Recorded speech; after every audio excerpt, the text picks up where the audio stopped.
Alors, chers amis, je vous fais un tout petit direct, toujours dans la rubrique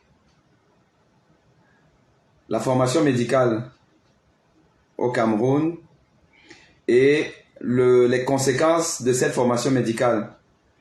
La confiance que non seulement la population a envers les médecins, mais la confiance que les parents des médecins formés ont vis-à-vis de leur progéniture et donc du produit de leur vision de la formation médicale au Cameroun. Mais avant cela, rapidement, je vous rappelle que j'ai vu aujourd'hui un patient qui vient des Comores. Un patient qui vient des Comores et demain je vais vous faire un petit direct sur le panafricanisme et on parlera du président des Comores.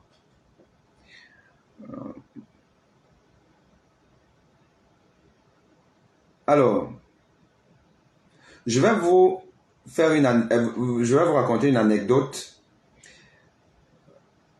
qui est une histoire vraie. Une histoire qui s'est passée à l'hôpital général de Douala il y a quelques années. Où un monsieur est arrivé aux urgences pour une prise en charge d'une pathologie qui nécessitait effectivement des soins en urgence. Et on a fait son admission, on a pris ses paramètres, les infirmières, j'entends, et il fallait maintenant qu'il attende que le médecin vienne le voir aux urgences. Donc, aux urgences, vous avez les étudiants en médecine qui sont quand même la première ligne de la prise en charge médicale, après les infirmières, et puis il y a le médecin senior, et puis il y a les spécialistes. Alors, ce monsieur attendait donc que le médecin vienne le voir. Et à un moment donné, il s'est renseigné, il a demandé qui allait le voir. Ben, le médecin, il n'arrive toujours pas. C'est qu'on dit que non, on attend le médecin, il va venir d'un moment à l'autre. Et il a demandé le nom du médecin qui devait le voir. Et on lui a donné le nom du médecin, mais un nom qui ressemblait au sien, à lui. Mais en fait, son nom, le médecin portait le nom du patient en question. Et au patient de dire, ah non, je préfère que vous me transférez dans un autre hôpital. Mais pourquoi le patient veut qu'on le transfère dans un autre hôpital, simplement à l'évocation du nom du médecin qui va le voir? Mais en fait, il se trouve que le médecin en question était le fils de ce patient. Je vous parle d'une histoire vraie, hein? C'est pas des blagues. Le patient a refusé d'être vu par son fils médecin. Jeune médecin qui sortait de la faculté de médecine de Douala. La fameuse faculté de médecine de Douala des 80%. Le parent a refusé d'être vu par son fils. Est-ce que vous vous rendez compte de ce que je vous dis? Et pour quelle raison? Simplement parce que ce parent savait que son fils est un mauvais médecin. Parce qu'il fut un mauvais étudiant.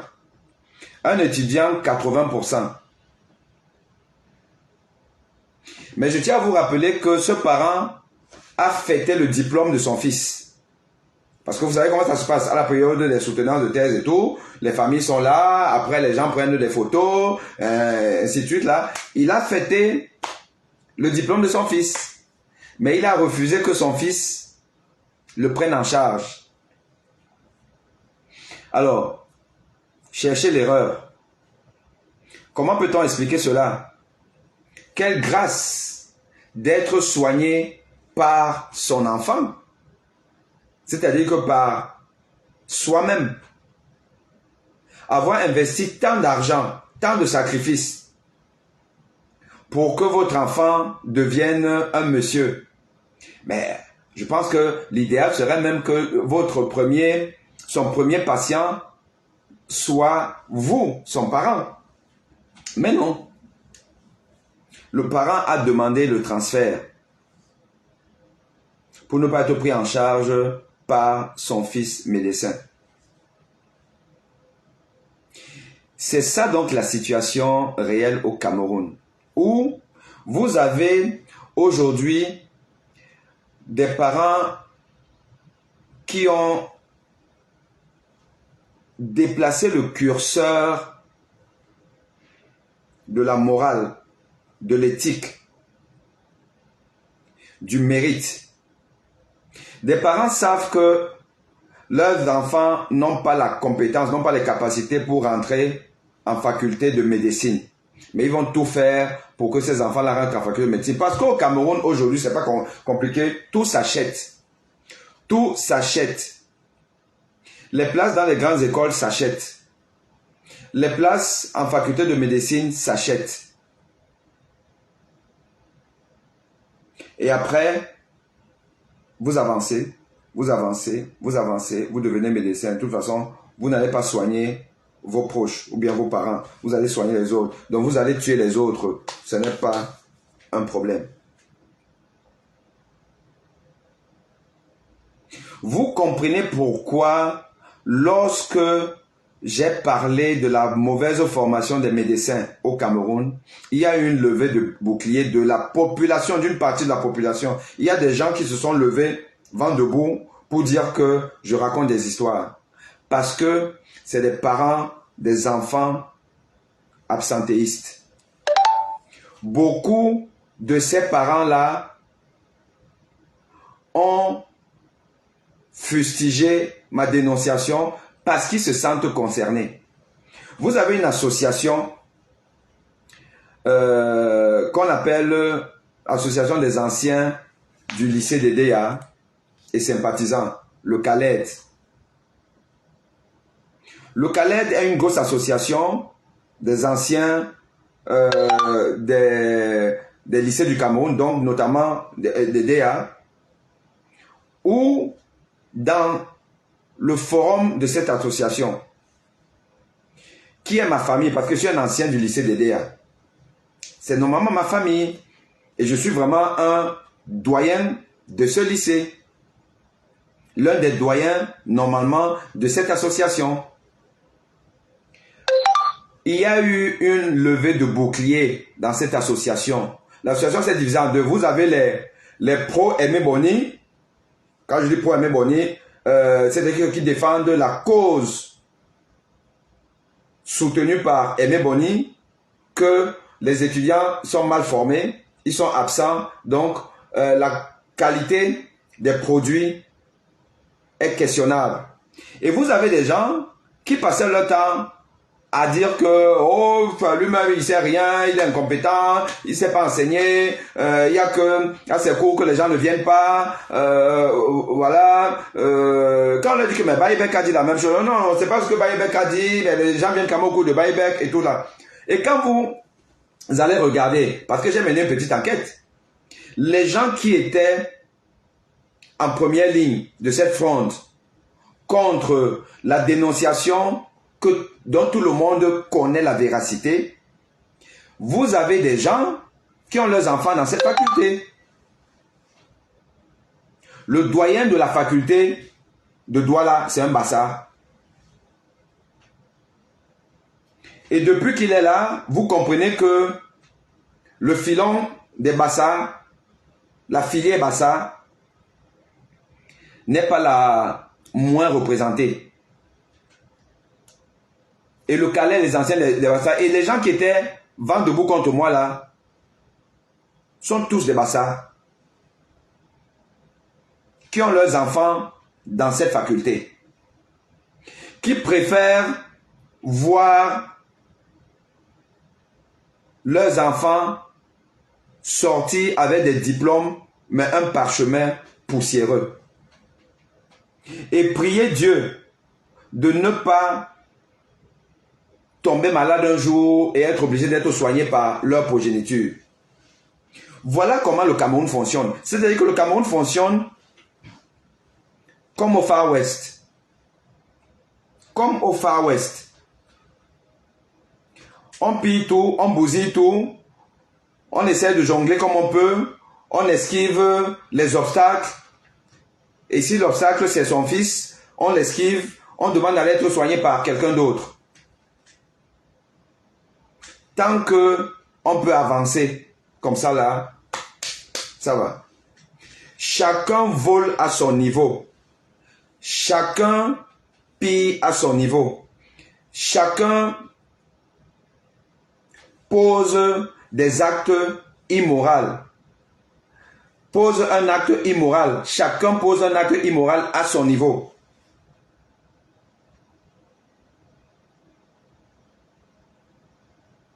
Les attitudes à proscrire sont légion au Cameroun, dans toute la population camerounaise. C'est pour cette raison que quand vous voyez des gens fustiger nos gouvernants, parler des routes inachevées, avec le ministre Nganou Djoumessi, parler des stades inachevés, parler de ceci, parler de cela, parler de M. Oswald Baboke qui utilise les moyens de l'État pour la promotion de sa fille. Les gens s'en offusquent. Mais au fond, personne n'est vraiment dans la posture de se dire que c'est inconcevable. On ne peut pas accepter ça. On doit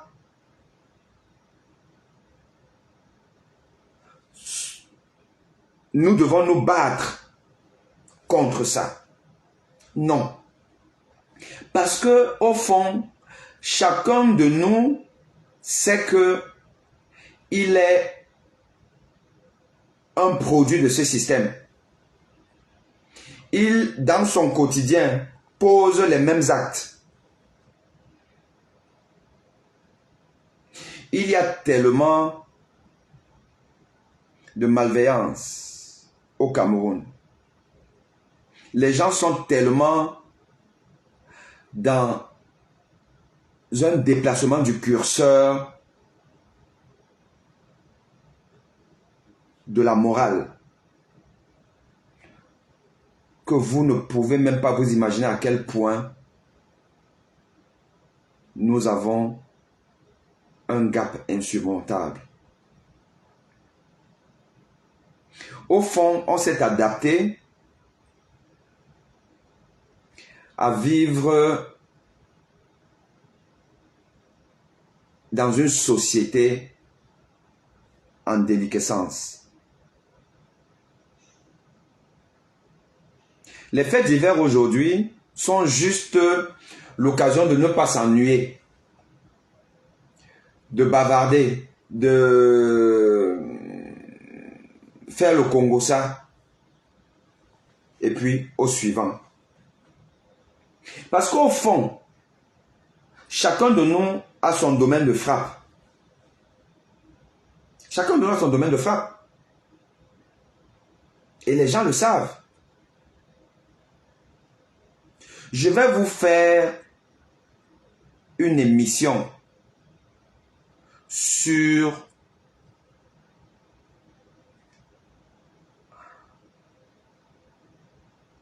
l'industrie de la violence. je vais vous parler des acteurs insoupçonnés dans la société camerounaise, la société civile. Des acteurs insoupçonnés de la promotion du crime.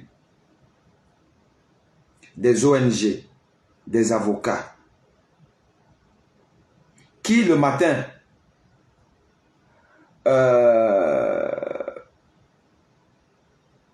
fustigent le gouvernement, font des communiqués, des réunions, des meetings, des conférences pour tirer sur le gouvernement, sur le MINAT, sur les ministres régaliens. Le soir, mange avec eux. Prennent des enveloppes. Et je vous parle des acteurs de la société civile, pas des moindres. Preuve à l'appui. Le pays est très gâté. C'est dans l'abandon total. C'est sauf qui peut. Chacun prend le maximum et puis tant pis pour ce qui arrive. Et ce n'est pas simplement les gouvernants. Je dis encore que les parents achètent des places dans les facultés de médecine pour faire de leurs enfants des personnes qui vont sauver des vies humaines demain. Mais ces parents savent que leurs enfants n'ont aucune capacité, aucune compétence, aucune envie, aucune prédisposition à devenir médecin. Mais être médecin, bon Dieu, est-ce que vous vous imaginez les sacrifices qu'il faut pendant au moins 7 ans à ne pas dormir, à ne pas dormir, à bûcher comme un malade. 7 ans. Comment vous voulez donc m'expliquer qu'une artiste de gospel ou je ne sais pas trop quoi, qui est tout le temps en train de faire les répétitions de ses chansons, répétitions des prestations scéniques, voyage pour aller je ne sais trop où prester. Comment vous pouvez m'expliquer qu'un parent normalement constitué peut accepter que son enfant aille donc faire des études de médecine? Comment? Vous voulez me dire que M. Oswald Baboke va se faire soigner par sa fille? Quand il aura un vrai problème là, il va confier sa vie à sa fille? Vous pensez même qu'en réalité, sa fille même aura le temps de s'asseoir dans un cabinet pour consulter? Si elle n'a pas le temps pour se former, elle aura le temps après pour soigner quoi? Et elle n'est pas la seule. Dans ce cas, M. Oswald Baboke n'est pas le seul. Je vous ai parlé d'un Nganou Djoumessi, ministre des Travaux publics, je pense que c'est ça, dont la fille aujourd'hui est la patronne de la médecine, de la cardiologie camerounaise. Moi, je n'ai rien contre elle, je ne la connais pas plus que ça. Elle est certainement brillante, certainement. Mais on ne peut pas faire la sorcellerie au Cameroun. On ne peut pas faire la sorcellerie au Cameroun. Vous ne pouvez pas sortir de nulle part. Sauter les marches, traverser des personnes qui ont plus de vécu, plus d'expérience, plus de compétences et devenir patron de tout un secteur de la médecine d'un pays. Ça n'existe nulle part. Ça n'existe nulle part. Au Cameroun, ces gens ont décidé, on se divise le pays. Chacun prend sa part à son niveau. Ne soyez pas surpris que le docteur Indira Baboke, très rapidement, devienne responsable de quelque chose de la médecine camerounaise. Ne soyez pas surpris. Ces gens-là sont en train tous de se diviser le Cameroun. Il est là, vous regardez, vous riez, ça vous amuse, ça fait le buzz pendant 3 jours, et puis au suivant. Et vous avez oublié, pendant ce temps, eux, ils ont déjà avancé d'un pas, un pas de plus, vers le partage du grand gâteau camerounais.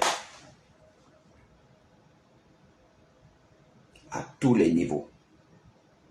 Les sous-préfets, les préfets, les gouverneurs, maintenant les médecins, et ceux-ci, ils sont partout. Et là, vous riez. Et après, vous dites, bon, on va faire comment? Puisque vous-même aussi, vous avez un enfant que vous avez placé là, qui ne sait rien, mais vous l'avez placé. Celui-là, qui a un enfant incompétent, sans niveau, vous croyez que il va s'offusquer de ce que M. Baboke a fait de sa fille artiste, médecin? Non. L'autre qui a placé dans une faculté d'ingénierie ou je ne sais pas trop où, alors que l'enfant n'a pas le niveau. Si un enfant a la compétence, s'il a le niveau, ben, il n'y a aucun problème. Mais s'il n'a pas le niveau, et vous voulez qu'on soit développé, nous n'allons pas nous développer. Nous allons continuer à marquer le pas. Et nous allons continuer à mourir pour rien. Eux, ils se soignent en Occident. Vous allez vous soigner au Cameroun. Vous allez vous soigner au Cameroun. Voilà. Donc, je voulais donc vous parler de ça, de ce cas réel d'un parent qui a refusé que son fils le prenne en charge à l'hôpital général de Douala. Refus de prise en charge par un parent qui a préféré signer sortie contre avis médical pour aller se faire soigner ailleurs. Dès qu'il a appris que son enfant est le médecin qui va venir le prendre en charge, il a préféré aller ailleurs. Et ce n'est pas un cas isolé. Ce n'est pas un cas isolé. C'est pas un cas isolé. Des enfants qui échouent, trichent. L'avantage dû à la filiation parentale. Mais ce n'est pas l'apanage du Cameroun. Ça existe partout. Les fils qui sont même devenus des chefs de service en médecine, en France, aux États-Unis, ça existe partout. Mais je vous dis encore que dans le domaine pendant la cardiologie, qui est le mien, ici en France, on a vu beaucoup d'enfants de professeurs devenir eux-mêmes professeurs. Mais je peux vous assurer que ces enfants-là sont calés. Ils ont le niveau. Même s'ils n'ont pas le meilleur niveau possible, qui avait le plus méritant, mais ils ont le niveau. Le blanc, quand il favorise, il ne favorise pas n'importe qui. Il favorise un enfant qui a quand même un mérite. Puisqu'il y a certains professeurs qui n'ont pas eu leurs enfants faire des études médicales et devenir, et même s'ils ont fait, n'ont pas atteint le niveau universitaire, ok, parce que, voilà, tu jauges quand même la capacité de ton enfant. Puisque tu ne veux pas qu'il te fasse honte. Parce que tu sais que les gens vont parler. Donc, le favoritisme doit quand même s'accompagner d'un certain niveau de mérite. le favoritisme juste pour favoriser. Comme ça, là, tu connais pas, c'est pas grave. C'est pas grave. Toi aussi, vas-y. Là, c'est le réflexe des personnes d'une société qui n'a aucun standard d'exigence. Parce que quand une société a un certain niveau d'exigence, de compétence, vous ne pouvez pas accepter n'importe quoi. Et la personne là qui veut favoriser sa progéniture va au moins demander à sa progéniture d'avoir un certain niveau de compétence, puisque la société n'accepte pas d'être en dessous d'un certain niveau de compétence.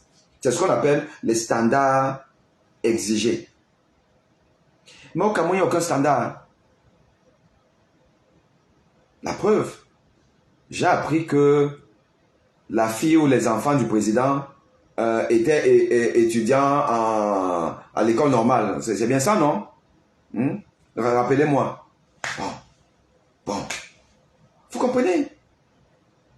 Parce qu'on est dans une société où on s'en fout.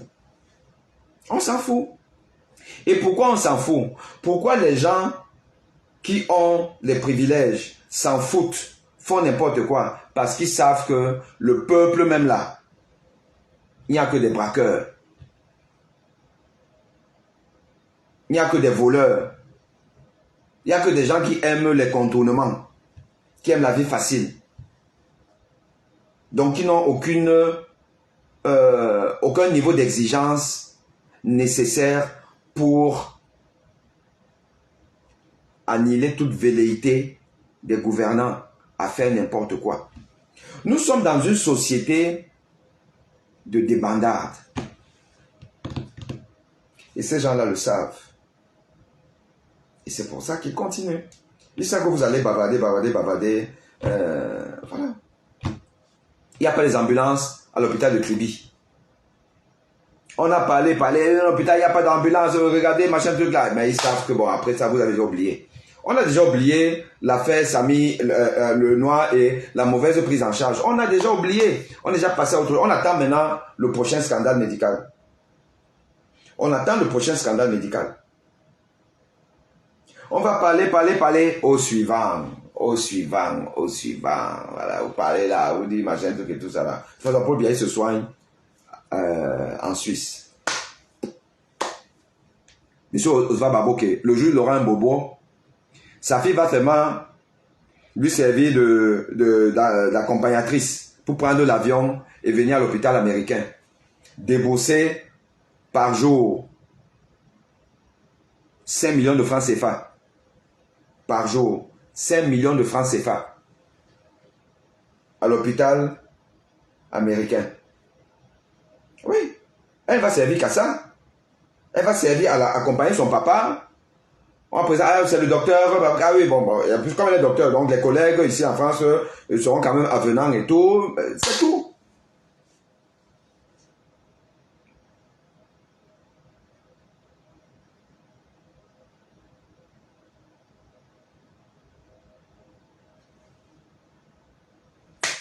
Bien aboya, bien abodier, ou encore bodier.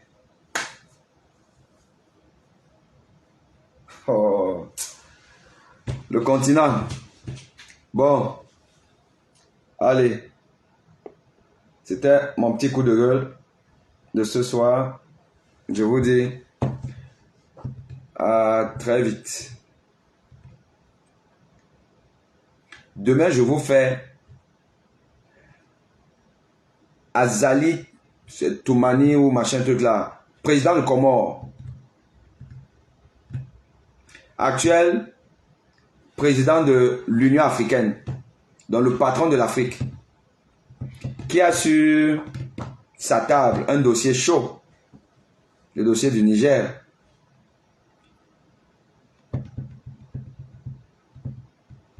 La CEDEAO fait comment? L'Union africaine fait comment? Avec les putschistes. Comment un monsieur comme celui-là peut aller gérer un dossier aussi chaud? J'ai eu ici, là, aujourd'hui, une patiente des Comores. Et j'ai la chance, je ne sais pas si c'est une chance vraiment, d'avoir une patientèle très hétéroclite qui vient de partout, et notamment d'Afrique, et de beaucoup de pays africains. Et de la curiosité de demander avec le nom, tu es d'où, on me dit, et à partir de là, il y a des informations que vous glanez. Et ça vous permet de comprendre un peu l'Afrique et pourquoi nous n'avançons pas, pourquoi ça bloque. Donc demain, je vous parle d'Azali, président du Comore. À très vite.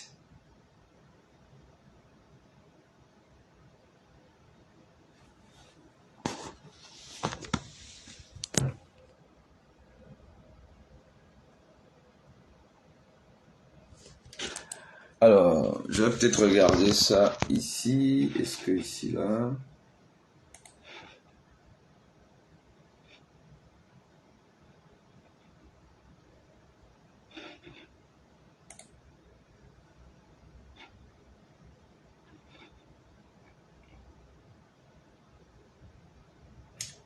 Alors, je vais essayer de commenter.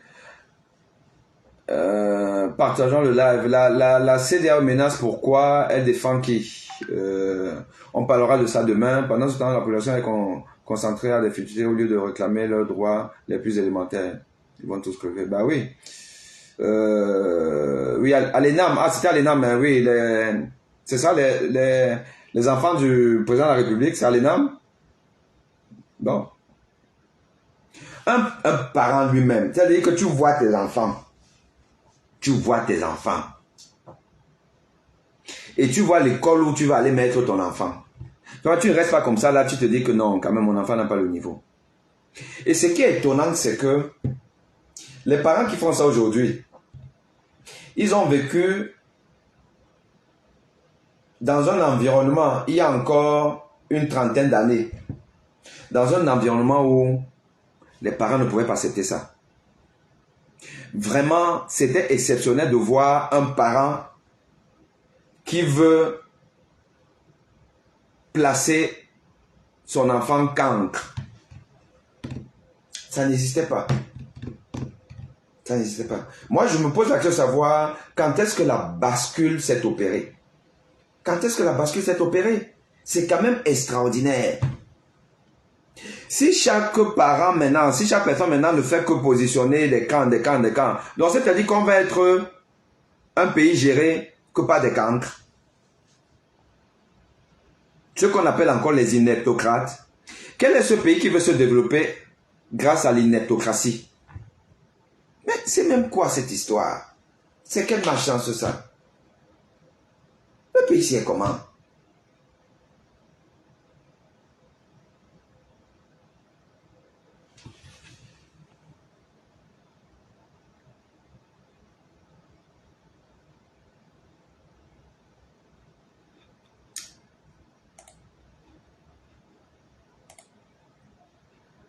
Bon, je vois pas tous les commentaires pour les lire. Bon, c'est pas grave.